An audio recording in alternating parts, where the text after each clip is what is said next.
Some dogs can smell fear, but Rook could smell the truth.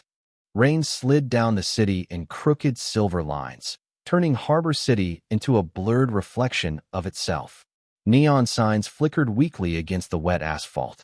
Freight horns groaned somewhere beyond the docks.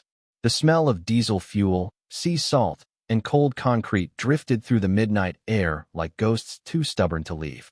At the center of the intersection stood a German shepherd, motionless beneath a broken traffic light, swinging in the wind. His sable coat clung dark and heavy against his ribs, soaked from hours in the storm. Water dripped from the sharp edges of his ears. His amber eyes never blinked. In his mouth hung the torn sleeve of a dark green jacket. Beside him, half hidden beneath the glow of a flickering pharmacy sign, lay a single human handprint smeared across the wet pavement. Sirens echoed in the distance. Closer now. Rook didn't move. He only stared down the empty street ahead, as if waiting for someone who might never come back. 3 blocks away, Ethan Cross sat alone inside a rusted pickup truck parked beside Pier 19. The engine idled low beneath him. One hand rested against the steering wheel, while the other pressed against the ache buried deep under his ribs, an old injury that always seemed worse when it rained. The dashboard clock read 2:13 a.m. Harbor City never really slept, but at this hour it breathed differently. Quieter. Meaner. Ethan watched fog crawl between shipping containers stacked like tombstones along the docks. Somewhere nearby, chains rattled softly against metal poles. He could smell the ocean through the cracked window mixed with oil, mildew, and something faintly metallic underneath it all. Blood. Rook sat in the passenger seat beside him, unnaturally still. The dog's ears twitched once. Then again. Ethan noticed it immediately. "What is it?" he murmured quietly. Rook's gaze locked toward the far side of the harbor where an old warehouse district disappeared into darkness. The German shepherd released a low rumble deep in his throat. Not aggressive. Uneasy. Ethan frowned. Over the years he had learned to trust that sound more than radios, more than instincts, sometimes even more than people. Rook had saved his life twice overseas. Once from an IED hidden beneath loose gravel outside Kandahar. The second time from a man Ethan once called brother. Since then, Ethan stopped ignoring the dog's warnings. Rain tapped steadily against the windshield. Then Rook suddenly stood up. Every muscle in his body tightened beneath his soaked fur. His nose pressed toward the glass. Ethan followed his stare toward the distant alley between 2 condemned buildings. Nothing moved there. Just darkness and rainwater pouring through busted gutters. But Rook's breathing changed. Faster now. Sharp. Focused. Ethan felt it too then. That strange shift in the air Marines learn to notice before trouble arrives. Silence where there shouldn't be silence. The kind that makes the back of your neck feel cold even inside a warm truck. Rook let out one short bark and jumped down from the seat before Ethan could stop him. Rook. The dog was already gone, sprinting across the rain-soaked street toward the alley. Ethan cursed under his breath, grabbed his jacket, and stepped out into the storm. Cold rain hit him instantly. Harbor City smelled wrong tonight. And somewhere ahead in the darkness, his dog had already found the reason why. The alley narrowed into darkness, so tight it felt like the city was trying to swallow them whole. Rainwater streamed down rusted fire escapes and dripped from tangled power lines overhead. Ethan followed the sound of Rook's paws splashing through puddles somewhere ahead, steady and fast, never hesitating. The old warehouse district had been abandoned for years after the shipping companies moved south, but people still came here. Desperate people. Dangerous people. The kind Harbor City forgot during daylight and feared after midnight. Ethan pulled his jacket tighter against the cold and moved deeper between the buildings. The air smelled heavier here. Wet cardboard. Mold. Rotting wood. But beneath it all lingered something sharper. Chemical. Clean in the worst possible way. Bleach. Rook stopped suddenly beside a chain-link gate hanging half open on broken hinges. His ears stood forward. His chest rose slowly as he tested the air again. Ethan approached carefully. Easy boy. The German shepherd ignored him. His eyes stayed fixed on the darkness beyond the gate. Ethan looked past him toward the loading dock of a warehouse barely visible through the rain. One overhead light flickered weakly near the entrance, buzzing like an insect ready to die. The building itself looked empty, but something about it made Ethan's stomach tighten. Too quiet. Even the harbor noise seemed distant here. Then Rook growled softly. Ethan crouched beside him and noticed it. Fresh tire tracks cutting through the puddles. Recent. Maybe within the hour. Large vehicle. Heavy tread. His pulse slowed the way it always did before trouble. Not fear. Training. The old Marine instincts settling into place like muscle memory. Rook lowered his nose to the wet pavement and followed the scent trail toward the loading dock stairs. Halfway there, he froze again. Ethan saw it seconds later. A small silver bracelet lying beside the concrete curb, half covered by rainwater. Tiny charms, shaped like stars, dangled from the chain. Child-sized. Ethan picked it up carefully. The metal felt ice cold against his fingers. Rook sniffed the bracelet once and whined low in his throat. That sound hit Ethan harder than he expected. Rook almost never whined. Not overseas. Not during explosions. Not even after losing blood beside him in the desert. Ethan stared at the bracelet while rain rolled down his face. Someone was here, he whispered. The dog's ears twitched sharply toward the warehouse entrance. A sound. Faint. Metal scraping somewhere inside. Ethan immediately killed the flashlight clipped to his belt. Darkness swallowed them whole except for the weak overhead bulb buzzing near the loading dock. Another sound drifted through the rain. Footsteps. Slow. Careful. Ethan stepped behind a stack of old shipping pallets while Rook pressed low beside him, silent now. The footsteps stopped. For a moment, there was nothing except rain hammering the pavement and the distant groan of a cargo ship out in the harbor. Then a figure appeared briefly near the warehouse doorway. Tall. Hood pulled low. Standing perfectly still beneath the flickering light. Ethan could not see the face clearly, but Rook's reaction told him enough. The German shepherd's muscles tightened instantly beneath his fur. Not panic. Recognition. Ethan felt a cold weight settle into his chest. Rook knew this scent. Somewhere in the back of Ethan's memory, beneath years of dust and war and sleepless nights, something old began to stir awake too. The hooded figure glanced once toward the alley, then disappeared back inside the warehouse. Rook looked up at Ethan, amber eyes burning through the rain like warning flares in the dark. And for the first time in years, Ethan heard the battlefield whisper inside his head again. Run. Ethan should have walked away. Every instinct shaped by war told him this place was wrong. Men survived by recognizing traps before stepping into them. But Rook was already moving again, silent as smoke beneath the rain, and Ethan had learned a long time ago that the dog never followed fear. Only truth. The warehouse doors stood partially open, swaying slightly whenever the wind pushed through the harbor. Rust streaked the metal like dried tears. Above the entrance, a faded shipping company logo peeled away from the concrete wall in long curling strips. Ethan paused near the loading dock while rainwater dripped from the edge of the roof onto his shoulders. The smell hit him harder here. Bleach. Wet wood. Diesel fumes. But beneath it lingered another scent buried deep enough most people would miss it completely. Burned cordite. His chest tightened instantly. Afghanistan. The memory arrived without warning. Dust storms rolling across shattered roads.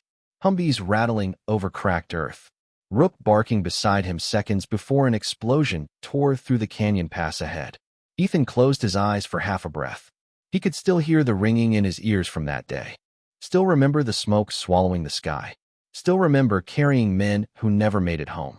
Rook stopped inside the doorway and looked back at him. Waiting. Ethan exhaled slowly and stepped into the warehouse. Darkness swallowed most of the room except for weak moonlight leaking through broken windows high above. Rain tapped softly against the roof overhead.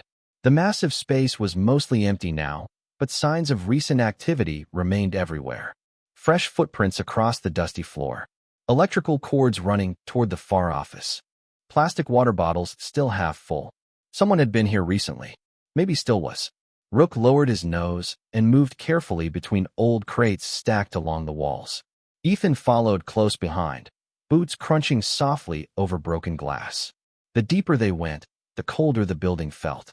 Then Rook stopped beside a steel support beam near the center of the warehouse. He sniffed low against the concrete floor and released another uneasy whine. Ethan crouched beside him.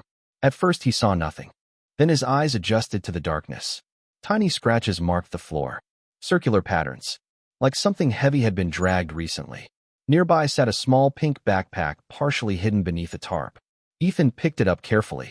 Cartoon rabbits decorated the fabric. One zipper hung broken.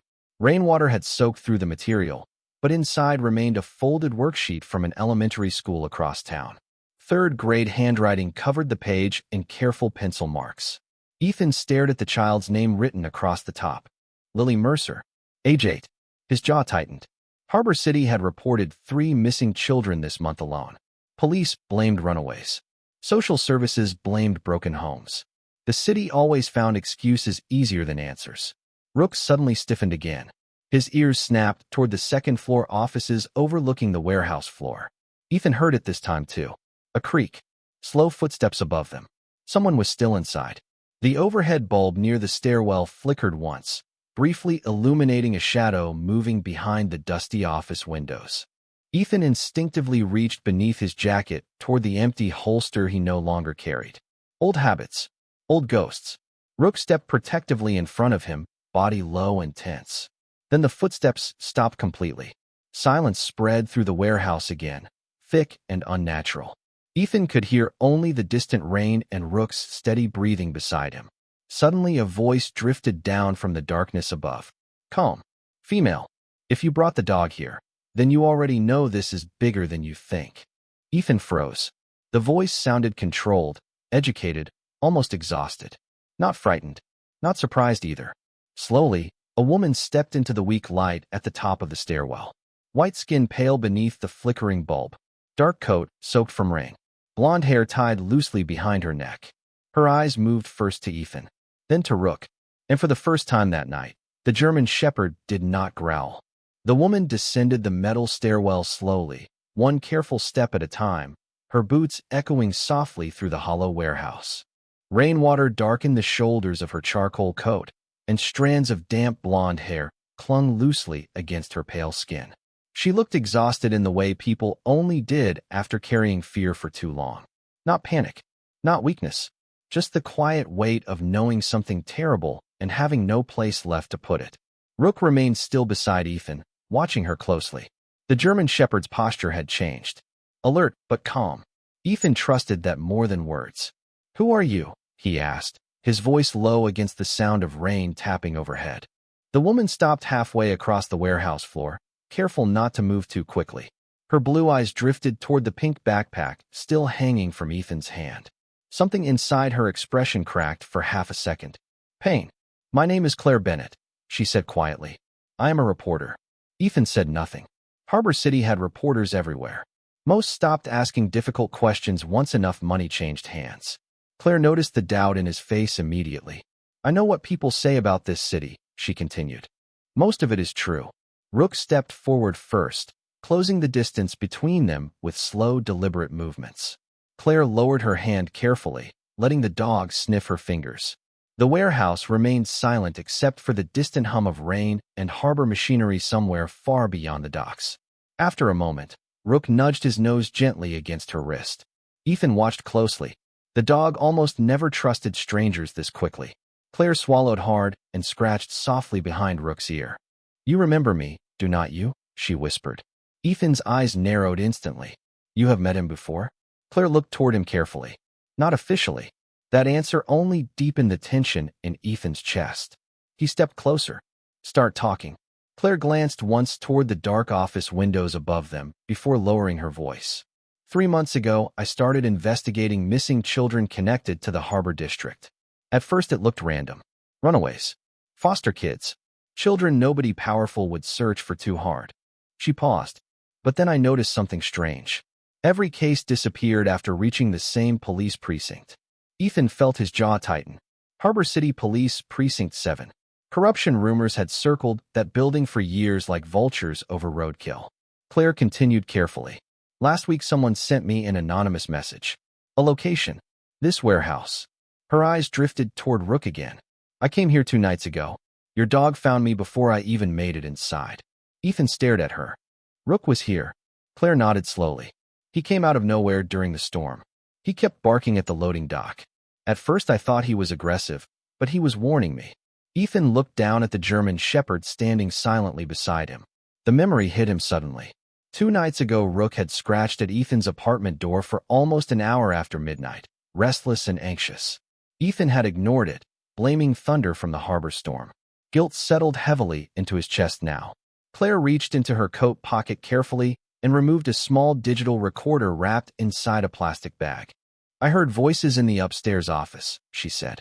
Police officers. Someone from the Port Authority. They were talking about moving children before sunrise. Ethan felt cold despite the damp heat trapped inside the warehouse. Claire's fingers trembled slightly as she held the recorder tighter. I tried taking photographs. They saw me.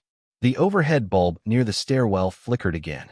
Somewhere above them came the faint sound of a door creaking open. Rook's ears snapped upward instantly. The calm vanished from his body in one sharp motion. Low thunder rolled across the harbor outside, while the German shepherd stepped protectively in front of Claire and stared into the darkness above them. Then came the unmistakable sound of slow footsteps crossing the second floor. The footsteps above them moved slowly across the second floor, steady and unhurried, like whoever stood up there already knew nobody downstairs had anywhere left to run. Rain hammered harder against the warehouse roof now, filling the silence between each creak of old wood and rusted steel. Ethan felt Rook press lightly against his leg, the German shepherd's body tense as stretched wire. Claire instinctively stepped closer to them both, gripping the recorder tightly beneath her coat. Another overhead light flickered to life near the upper offices, washing the catwalk in weak yellow light. A tall figure appeared briefly behind the dusty railing before disappearing again into shadow. Ethan caught only fragments. Dark coat, broad shoulders, the faint glow of a cigarette ember floating through the darkness. We need to leave, Claire whispered. Ethan kept his eyes on the catwalk above. Not yet. Rook suddenly barked once. Sharp. Immediate. The figure upstairs stopped moving. Silence followed. Ethan could feel the entire warehouse holding its breath around them. Then a familiar voice drifted downward through the metal beams overhead. Calm. Almost amused. You always did trust the dog more than people. Ethan froze. The sound hit him like cold water. Not because he feared it. Because he recognized it instantly. For a moment, the warehouse disappeared around him, replaced by desert heat, convoy engines, and the endless Afghan horizon burning beneath white sunlight. Sergeant Daniel Mercer, former Marine raider, one of the few men Ethan once trusted with his life. Claire looked toward Ethan in confusion. You know him? Ethan's jaw tightened slowly. I used to. Rook growled low now, deeper than before. Not warning. Anger. The footsteps resumed overhead until the figure stepped fully into the weak light near the railing. Daniel Mercer looked older than Ethan remembered. His dark hair had faded with streaks of gray near the temples, and deep lines marked the corners of his face. But his posture remained military straight, controlled, dangerous in the quietest possible way. He leaned one arm casually against the railing while smoke curled upward from the cigarette between his fingers. Still carrying ghosts around with you, Ethan? He asked softly. Ethan ignored the question. What are you doing here? Daniel smiled faintly, though there was no warmth in it. Same thing you are? Looking for answers. Lightning flashed outside the broken windows, briefly illuminating the warehouse in cold white light.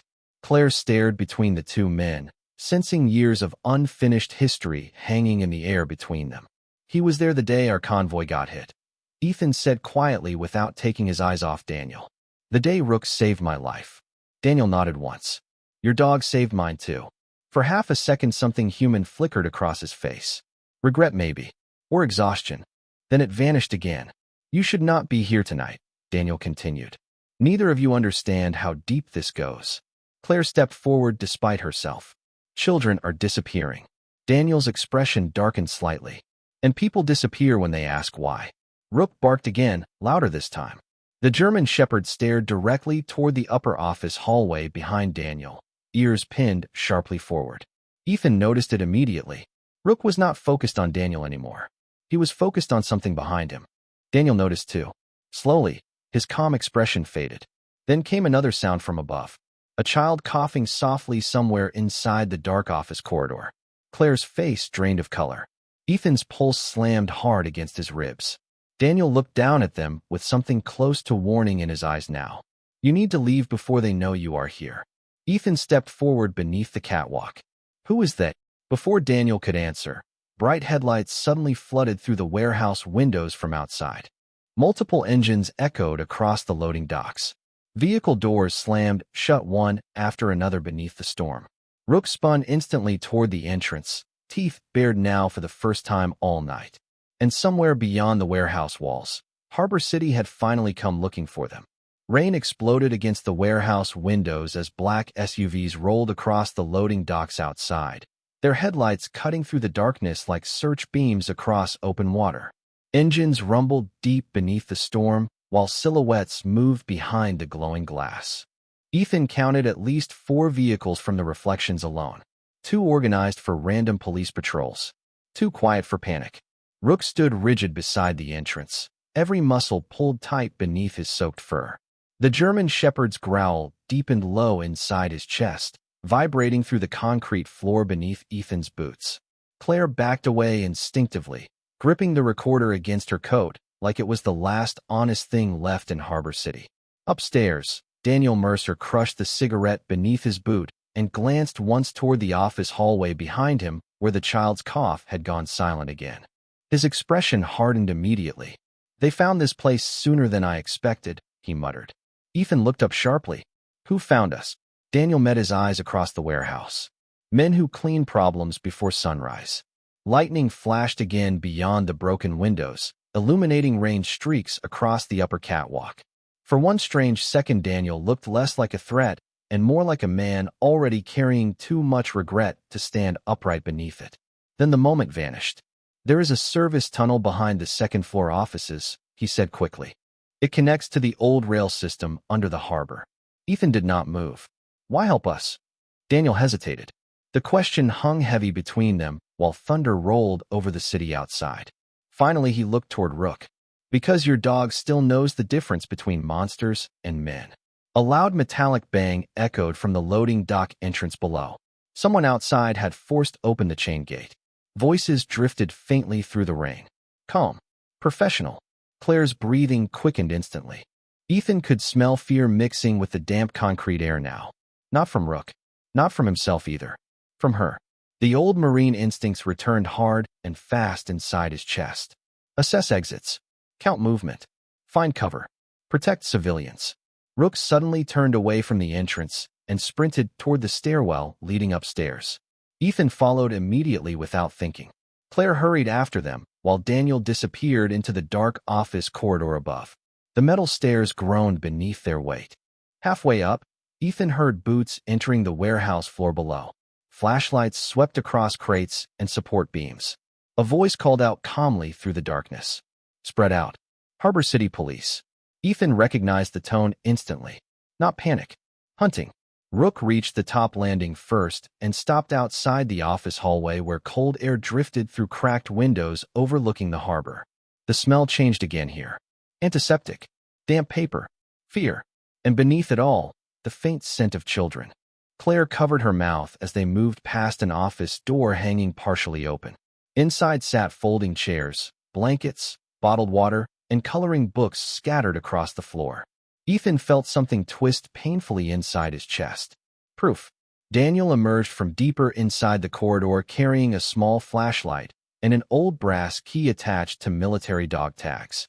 Ethan recognized them instantly. Daniel saw the recognition too. "You left these in Kandahar," Ethan said quietly.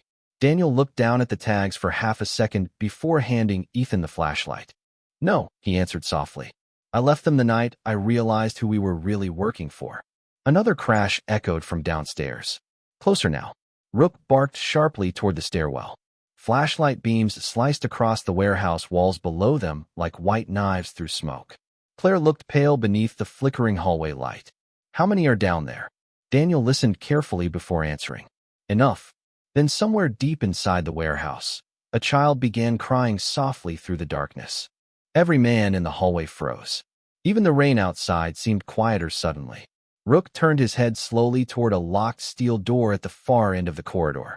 And without hesitation, the German shepherd started walking toward it. Rook stopped in front of the steel door at the end of the hallway and planted himself firmly against it. Ears forward, tail rigid, amber eyes locked on the rusted handle. The crying behind the door had gone quiet again, replaced by soft movement barely audible beneath the pounding rain outside. Ethan approached slowly, every instinct inside him tightening like wire. The hallway smelled stale and damp, thick with mold, old paper, and industrial cleaner, but beneath it lingered something far more human. Sweat. Fear. The scent of people trapped too long in a place where nobody came looking. Claire stood a few feet behind him, pale beneath the weak overhead light. Daniel remained near the stairwell, listening carefully to the movement below. Flashlights swept across the warehouse floor beneath them, while voices echoed faintly through the cavernous building. Harbor City police were getting closer. "We do not have much time," Daniel said quietly. Ethan reached for the steel handle. Locked. Rook immediately pawed at the lower corner of the door, whining deep in his throat now. The sound cut straight through Ethan's chest. "Back up," Ethan whispered softly to the dog. Rook obeyed instantly. Ethan grabbed a rusted pipe leaning against the wall nearby and drove it hard into the old locking mechanism. Metal groaned sharply through the hallway. Claire flinched at the noise. Downstairs, voices suddenly stopped. Silence spread beneath them for one dangerous second. Then someone shouted from the warehouse floor below. "Second level." Ethan hit the lock again. The steel latch snapped loose. The door creaked open slowly into darkness. Rook slipped inside first without hesitation. Ethan followed with the flashlight raised carefully ahead of him. The beam cut across a small hidden storage room no larger than a shipping container office. Blankets covered the floor. Bottled water lined one wall beside cardboard boxes filled with canned food and medicine. 3 frightened children stared back at them from the corner of the room. 2 boys. One little girl wrapped tightly in an oversized gray hoodie. None of them looked older than 10. For a moment, nobody moved. Rain rattled softly against the tiny barred window overhead, while the flashlight beam trembled slightly in Ethan's hand. The smallest boy immediately shrank backward against the wall at the sight of him. But the girl looked past Ethan entirely, toward Rook. The German shepherd slowly lowered himself onto the floor in front of them, calm and silent despite the chaos surrounding the building outside. His wet fur glistened beneath the flashlight beam, while his breathing remained slow and steady. The little girl hesitated only a moment before crawling forward carefully and wrapping her small arms around the dog's neck. Ethan looked away briefly, jaw tightening hard. Claire covered her mouth as tears filled her eyes. "Oh God," she whispered. The girl buried her face against Rook's fur. "They said the dog would bite us if we tried to run," she said softly. Ethan crouched beside her carefully. "Nobody is going to hurt you tonight." The children looked exhausted in the way only fear could exhaust someone. Their faces were pale beneath the dim light. Shoes soaked from cold concrete floors. Tiny hands trembling despite the blankets around them. Ethan felt something old and buried begin to break open quietly inside his chest. The part of himself he thought the war had already killed. Downstairs came the unmistakable sound of boots climbing metal stairs. Fast now. Daniel appeared suddenly in the doorway, breathing harder than before. "They are almost here." Claire stepped toward the children immediately. "There are only 3? Daniel's expression darkened. "No." The hallway lights flickered once overhead. "There were 6 yesterday." Silence crushed the room instantly. Ethan looked toward him slowly. "Where are the others?" Daniel glanced toward the dark office corridor beyond them. "Gone." Then Rook suddenly stood upright again, ears snapping toward the hallway outside. A new scent had entered the building. Ethan saw it instantly in the dog's posture. Not fear this time. Recognition. Somewhere downstairs, a calm male voice echoed through the warehouse. "Ethan Cross." The voice carried easily through the metal beams and rain. Familiar. Cold. "You should have stayed out of this." And the moment Ethan recognized who it belonged to, the blood drained from his face. The voice below belonged to Captain Raymond Hale, Harbor City Police Department. Ethan had known him for almost 12 years. The realization hit harder than the cold rain rattling against the warehouse roof. Hale had attended Ethan's retirement ceremony after the Marines. He had shaken his hand, sat in his apartment drinking cheap coffee, while Rook slept beside the couch. He was one of the few people Ethan still answered calls from. And now his voice echoed through the warehouse like something rotten finally surfacing from deep water. "You are making this worse than it needs to be," Hale called calmly from below. Flashlights swept across the lower warehouse floor, while boots climbed slowly toward the second level. No panic, no urgency, just confidence. The confidence of people who believed the city already belonged to them. Ethan looked toward Daniel. "You knew about him." Daniel's silence answered before words did. Claire stared between them, stunned. Captain Hale is involved? Daniel rubbed one tired hand across his face. Hale does not run this operation. He protects it. Rook stood near the doorway of the hidden room, body tense, ears tracking every sound beyond the hallway. The little girl still clung softly to the dog's fur, her small hands trembling against his neck. Ethan looked down at her for half a second before forcing himself back into focus. How do we get them out? Daniel moved toward the far wall of the storage room, where rusted shelving partially concealed another steel hatch. Service tunnel, he said quietly, leads beneath the harbor rail system. Nobody uses it anymore except smugglers. Another voice echoed from downstairs. We know the reporter is with you. Claire went pale immediately. Ethan could hear movement spreading through the warehouse beneath them now. Multiple sets of footsteps. Metal staircases groaning under heavy boots. Hale was surrounding the floor methodically, like a man executing procedure instead of hunting children. Rainwater dripped steadily from Ethan's sleeves while anger settled cold and sharp inside his chest. Rook suddenly stepped away from the children and moved directly toward Ethan. The German shepherd pressed his nose firmly against Ethan's hand once, eyes fixed upward. Ethan understood immediately. Someone else was approaching. Not from below. From the office corridor behind them. Daniel noticed it too. He turned sharply toward the dark hallway outside the room. Silence. Then soft footsteps emerged from the shadows beyond the flickering lights. Slow. Careful. A teenage boy appeared at the doorway, maybe 16 years old, wearing an oversized dockworker jacket several sizes too large for him. Rainwater soaked his dark hair flat against his forehead. Ethan immediately noticed the bruised exhaustion beneath the kid's eyes, but there was something else too. Determination. The boy looked first toward Daniel. The tunnel entrance is flooded again, he whispered urgently. Water is already waist deep. Claire frowned. Who is he? Daniel answered quietly. His name is Mateo. He escaped 2 weeks ago. Mateo's gaze shifted toward the children inside the room. The little girl immediately recognized him. Mateo, she breathed softly. The boy forced a tired smile despite the fear in his eyes. I came back for them. Ethan felt the words settle heavily inside his chest. People still came back for each other after all. Even here. Even in Harbor City. Downstairs, Hale's voice echoed again, closer this time. Ethan, listen to me carefully. The children are already gone from the system. Nobody is looking for them anymore. Claire looked sick hearing it. Daniel lowered his eyes briefly like a man hearing truths he already hated. But Ethan's focus stayed on Rook. The German shepherd had not relaxed. Not even slightly. His stare remained locked toward the office hallway beyond Mateo. Ethan slowly raised the flashlight. The beam cut through dust and darkness toward the corridor behind the teenager. Empty at first. Then a shadow shifted near the far office doorway. Someone else stood watching them from the dark. Still. Silent. Rook's growl rolled deep through the hallway again. And this time, even Daniel looked afraid. The shadow at the far end of the office corridor stepped slowly into the weak overhead light. And the moment Ethan saw the man's face, every memory Daniel had tried burying beneath silence suddenly made sense. Detective Colin Reeves. Harbor City Organized Crime Division. Clean record. Decorated officer. Public hero. Ethan remembered seeing him on television after hurricanes and charity drives, always standing beside grieving families with calm eyes and polished speeches. But Rook's growl deepened the second the man appeared, low and steady like distant thunder before a storm. The German shepherd had already decided what kind of man Colin Reeves truly was. Reeves smiled faintly as he approached, hands visible, movements relaxed.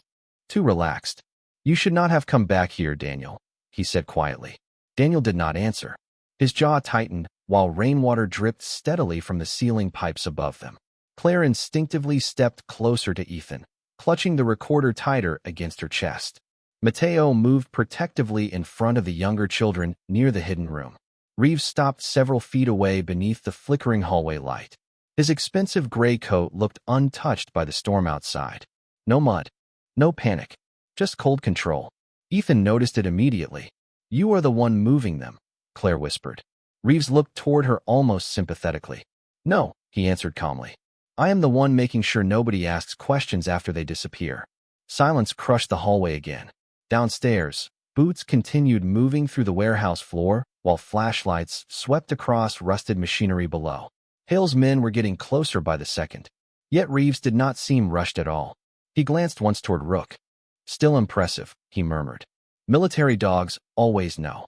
Ethan stepped slightly in front of Claire and the children. "You are not taking anyone tonight." Reeves sighed softly, almost tired. "You still think this city works like it did overseas, Ethan? Good guys, bad guys, missions." His eyes drifted toward the frightened children behind them. Harbor City stopped believing in that a long time ago. Daniel suddenly stepped forward. "Enough." Reeves looked at him carefully now. Something darker passed between the two men. "History. Betrayal. You could have stayed quiet," Reeves said. "You had your payout. Your freedom." Daniel laughed once beneath his breath, hollow and bitter. "Freedom?" Rain rattled harder against the barred windows, while thunder rolled somewhere above the harbor. Daniel pointed toward the children. "Every night I hear their voices in my head." For the first time, Reeves lost a small piece of his calm expression. "You should have walked away after Afghanistan." Ethan froze slightly at the word. "Afghanistan?" Claire noticed immediately. "What does Afghanistan have to do with this?" Nobody answered right away. Rook's growl continued vibrating through the narrow hallway while the overhead lights buzzed weakly above them. Finally, Daniel spoke quietly without looking at anyone. "The routes started there." Claire stared at him in disbelief. "What routes?" Daniel swallowed hard. "Smuggling routes. Weapons first, then people." Ethan felt cold settle deep into his bones. Reeves looked almost annoyed now that the truth had finally surfaced. "Wars create markets," he said flatly, "and markets create survivors." Claire shook her head slowly, like she could not fully process what she was hearing. Ethan looked at Daniel with growing horror. "You were part of this." Daniel's eyes filled with shame heavier than exhaustion. "Not at first." Reeves took another step forward. "The world is not clean, Ethan. It never was. Men like Hale understand that. Men like Daniel learned too late." Rook suddenly barked sharply toward the stairwell. Multiple footsteps thundered upward now. Fast. Close. Hale's team had reached the second floor. Reeves glanced toward the approaching noise without concern. Then he calmly reached into his coat pocket and pulled out a small silver whistle attached to a leather cord. The moment Rook saw it, the German shepherd froze completely. Ethan's blood turned to ice. He recognized the whistle instantly. It belonged to Lieutenant Marcus Vale, the Marine officer who died during the convoy ambush in Afghanistan. The same ambush that destroyed Ethan's unit. Reeves held the whistle loosely between his fingers and looked directly into Ethan's eyes. "You never asked why your convoy was really attacked." And somewhere deep inside Ethan's chest, the truth finally began tearing its way awake. For a moment, Ethan could not hear the rain anymore. The warehouse, the footsteps below, the flickering lights, all of it faded beneath the weight of one terrible memory returning to life. Lieutenant Marcus Vale standing beside the convoy map 2 nights before the ambush. His calm voice, his silver whistle hanging against desert camouflage beneath the Afghan sun. Ethan remembered Rook barking uncontrollably that morning before departure. Remembered the strange unease that settled over the convoy route. Remembered Daniel arguing quietly with Vale outside the command tent while dust storms rolled across the valley. Back then, Ethan believed war had simply taken more than it gave. Now he realized someone had sold the route before they ever left the gate. Reeves held the whistle loosely between his fingers while thunder rolled low across Harbor City outside. "The convoy was carrying more than military equipment," he said calmly. Ethan's fists tightened. "You are lying." Reeves shook his head slowly. Lieutenant Vale discovered shipments moving through military supply channels overseas. Children, refugees, people no one would miss during wartime. Claire stared at him in horror. Daniel lowered his eyes toward the floor like a man already drowning in old guilt. "Vale wanted to expose it," Reeves continued. "That made him dangerous." Ethan felt something fracture deep inside his chest. "Marcus died protecting us." Reeves looked almost pitying now. "No. Marcus died because he stopped cooperating." Silence settled over the hallway again, except for rainwater dripping steadily through broken pipes above them. Ethan looked toward Daniel desperately, needing the words to be false. But Daniel only nodded once. Small, ashamed, real. "The ambush was arranged," Daniel whispered. "The convoy route was leaked before we deployed." Claire covered her mouth in disbelief. Mateo stared silently from beside the hidden room while the younger children huddled close together beneath blankets on the floor. Ethan felt rage building cold and heavy beneath his ribs, but Rook moved first. The German shepherd stepped directly between Ethan and Reeves, eyes locked hard on the silver whistle still dangling from the detective's hand. Reeves noticed immediately. "Funny thing about dogs," he murmured softly. "They never forget a scent." Rook's growl deepened. Not fear. Recognition. Ethan suddenly remembered the day after the ambush overseas.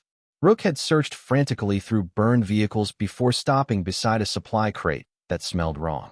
The dog barked for almost 10 minutes while officers dragged him away. Nobody listened then either. Below them, boots slammed onto the second-floor landing. Hill's team had arrived. Flashlights flooded the hallway entrance while armed officers spread into formation beneath the buzzing lights. Captain Raymond Hale stepped forward slowly through the beam glow, rain dripping from his dark coat. His expression remained calm, controlled, like a man arriving to finish paperwork instead of destroy lives.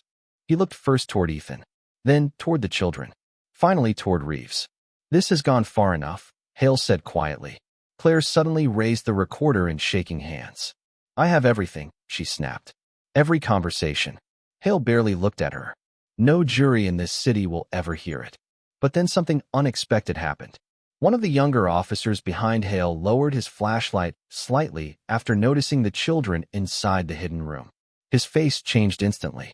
Shock replacing procedure. Humanity interrupting obedience. Ethan saw it immediately. Hale saw it too. The captain's jaw tightened for the first time all night. Rook slowly moved away from Ethan and walked toward the frightened officer instead. Calm. Silent. The German shepherd stopped directly in front of him and sat down beside the little girl wrapped in the gray hoodie. No barking. No growling. Just quiet protection. The officer looked down at the child clutching Rook's fur with trembling hands. Then he looked back at Hale differently now, like a man suddenly seeing the truth beneath the uniform standing in front of him. Rain hammered the warehouse roof harder than ever while the overhead lights flickered weakly above them all. And in that fragile moment of silence, Harbor City finally began cracking open from the inside. Nobody moved for several seconds after the young officer lowered his flashlight. Rain echoed through the warehouse roof in heavy waves, while weak fluorescent lights buzzed overhead like tired insects refusing to die.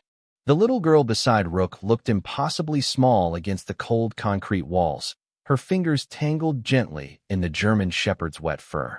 The officer stared at her, then at the scattered blankets, the coloring books, the frightened children huddled together in silence. Something inside him broke quietly. Ethan saw it happen in real time.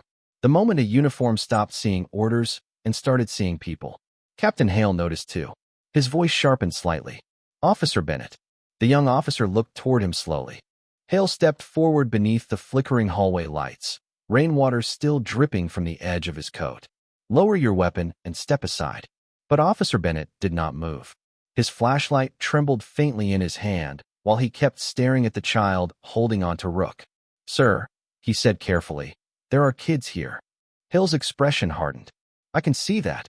The hallway grew painfully still. Reeves stood near the office corridor watching everything unfold with cold patience, the silver whistle still dangling loosely from his fingers. Daniel remained silent beside the hidden tunnel hatch, shoulders heavy beneath years of guilt and exhaustion. Claire slowly reached into her coat pocket and pulled out her phone with shaking hands. Ethan noticed immediately. She was recording now. Live. Harbor City no longer hidden behind locked doors and dead files. Hill saw it too. "You really think anyone will believe this?" he asked quietly. Claire lifted the recorder toward him. "They already are."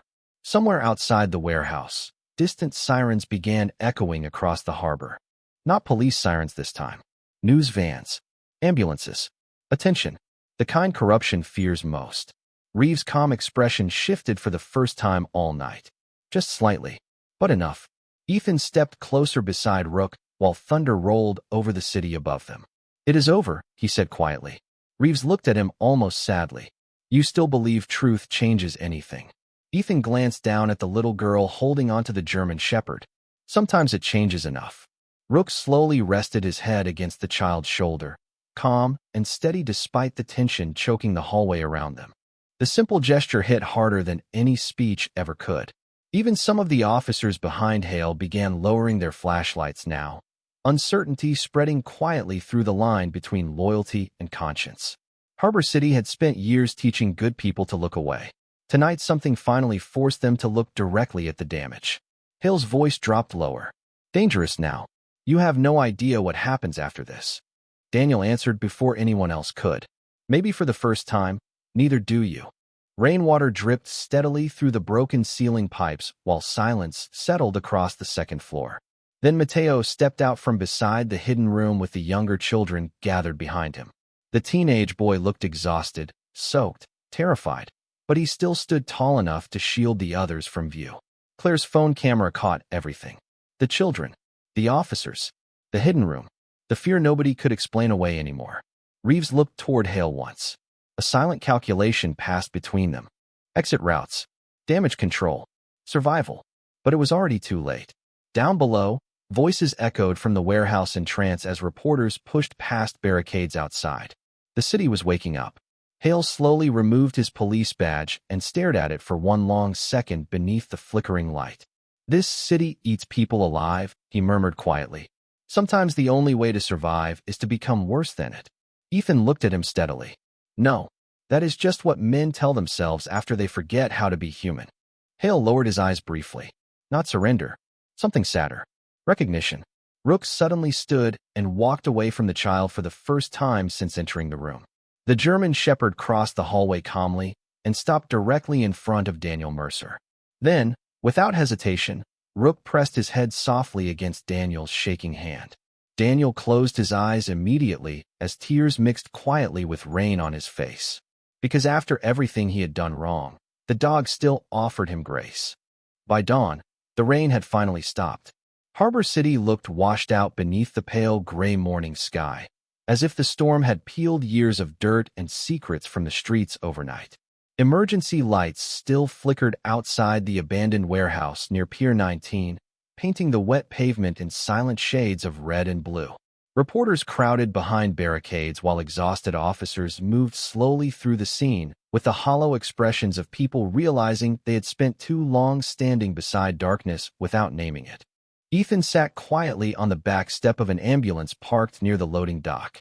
His jacket was still soaked through, his hands stained with rust and dust from the warehouse, but for the first time in years his breathing felt steady. Beside him, Rook rested against the pavement, head lowered across his front paws while a paramedic gently wrapped a bandage around a shallow cut near the dog's shoulder. The German shepherd never looked away from Ethan for long, like he was still making sure his Marine had made it home too. Across the harbor, cargo ships drifted slowly through the morning fog while gulls circled above the water, crying into the cold air. The city sounded different now. Quieter. Not healed, but exposed. Claire Bennett stood several yards away speaking into a camera while news crews rushed around her beneath bright portable lights. Ethan could hear fragments of her report drifting through the morning wind. Missing children. Corruption. Harbor routes. Military connections. Names people once feared saying out loud. Now the entire city was hearing them before breakfast. Daniel Mercer sat alone in the back of a police cruiser nearby, staring silently through rain-streaked glass. He had confessed everything before sunrise. Afghanistan, the routes, the payments, the names buried beneath years of classified silence and police reports nobody questioned hard enough. Ethan had not spoken to him since. He still did not know if forgiveness was possible for men like Daniel.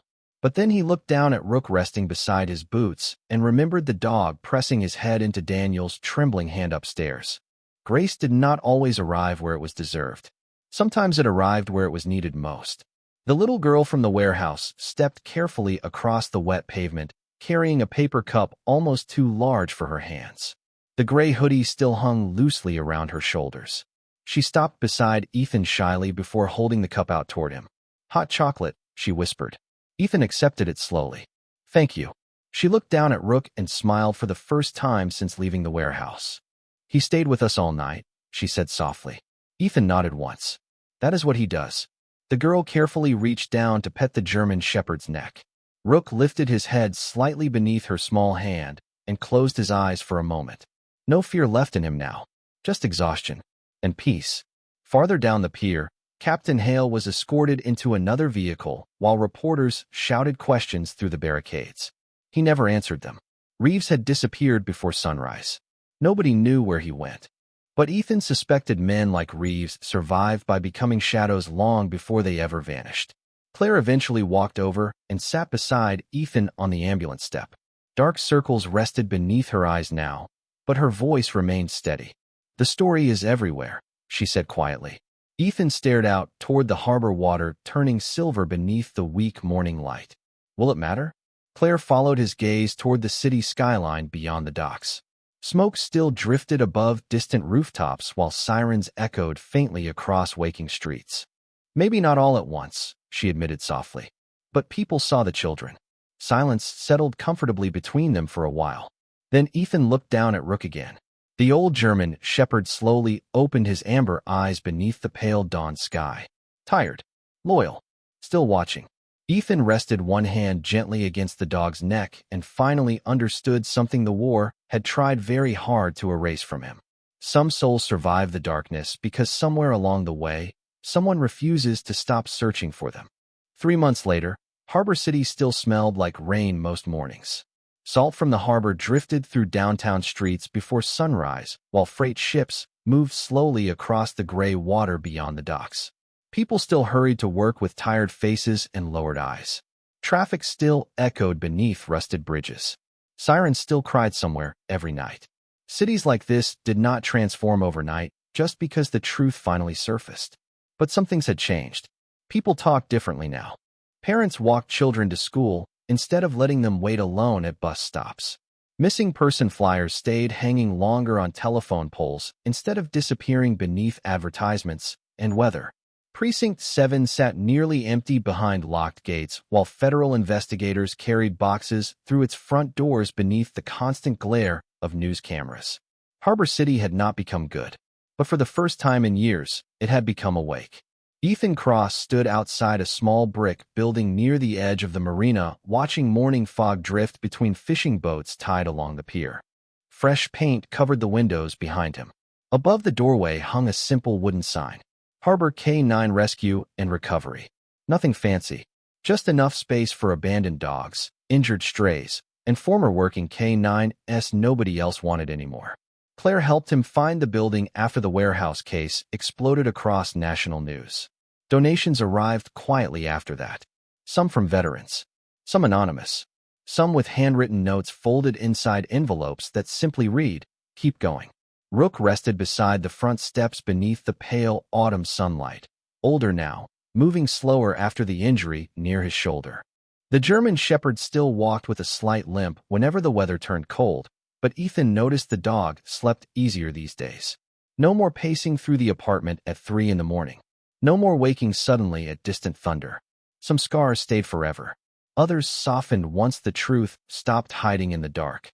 Inside the rescue center, laughter echoed softly against the walls.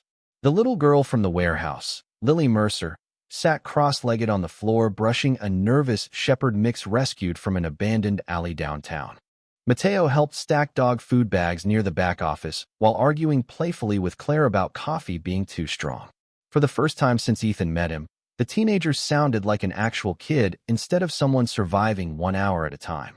Ethan leaned quietly against the porch railing and watched them through the window while cold harbor wind moved through his hair. Peace did not arrive loudly. It arrived like this. Small moments. Warm light through old windows. Dogs sleeping without fear. Children laughing in buildings where silence used to live. Rook slowly pushed himself upright and walked over beside Ethan. The German shepherd pressed gently against his leg the same way he always had before patrols overseas. Ethan rested one hand against the dog's neck and looked out toward Harbor City one last time. Somewhere out there, men like Reeves still existed. Shadows moved easily through places built on money and fear. But Ethan understood something now he never learned during war. Darkness survived by convincing good people they were powerless. And sometimes all it took to break that lie was one loyal dog refusing to stop barking at the truth. Lily suddenly pushed open the front door behind them. "Mr. Ethan," she called softly. "The new puppy is scared." Ethan glanced down at Rook. The old German shepherd lifted his ears slightly, like he already knew exactly what needed to happen next. Ethan smiled faintly for the first time in longer than he could remember. "Come on, partner," he whispered. Rook stood beside him immediately despite the limp in his stride. Together they walked back inside where warm light spilled across the wooden floor and frightened animals waited to learn that not every hand was meant to hurt them.